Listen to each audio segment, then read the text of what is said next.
দুইজন ক্যাপ্টেন প্লেনে খেলা খেলতে চেয়েছিলেন।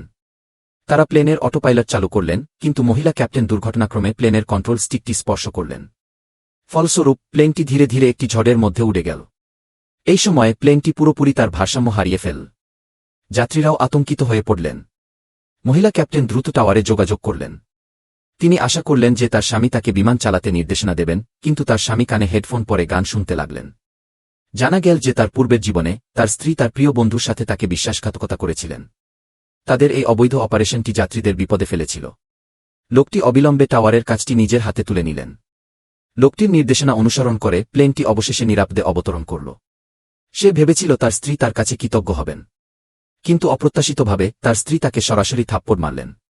তিনি তাকে ফাঁসিয়ে দিয়ে বললেন যে তার দেওয়া নির্দেশাবলীর কারণে প্লেনটির ত্রুটি হয়েছে। এই কথা শুনে যাত্রীরা তাদের সমস্ত রাগ লোকটির উপর ঝেড়ে ফেল। শেষ পর্যন্ত লোকটি গুরুতর আহত হয়ে হাসপাতালে ভর্তি হলেন। তবে তার স্ত্রী ইচ্ছাকৃতভাবে তার বন্ধুর সাথে হাসপাতালে এলেন। তিনি তার সামনে সত্যটি প্রকাশ করলেন। লোকটি এতটাই দুঃখিত হলেন যে তিনি রাগে মারা গেলেন। কিন্তু অপ্রত্যাশিতভাবে যখন তিনি আবার চোখ খুললেন, তখন তিনি প্লেন উড্ডয়নের 3 ঘণ্টা আগে ফিরে এলেন। তিনি শপথ করলেন যে এইবার তিনি তার স্ত্রীকে এর মূল্য দিতে বাধ্য করবেন। প্লেনটি আবার উড্ডয়নের পর তার স্ত্রী ঠিক আগের জীবনের মতোই প্লেনে খেলা খেলতে শুরু করলেন। কিছুক্ষণের মধ্যেই প্লেনটি আবার সমস্যায় পড়ল। মহিলা ক্যাপ্টেনের আর কোনো উপায় ছিল না, তিনি তার স্বামীর কাছে সাহায্য চাইলেন। কিন্তু এইবার লোকটি তাকে কোনো মনোযোগ দিতে চাইলেন না।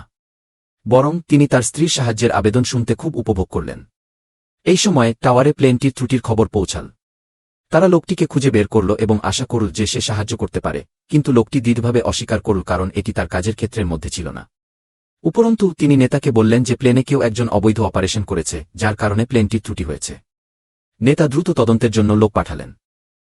অবশ্যই তারা দেখতে পেল যে প্লেনটি অটোপাইলটে ছিল, কিন্তু যাত্রীদের বাঁচানোর জন্য লোকটি কাজটি তার সহকর্মীর কাছে হস্তান্তর করলেন।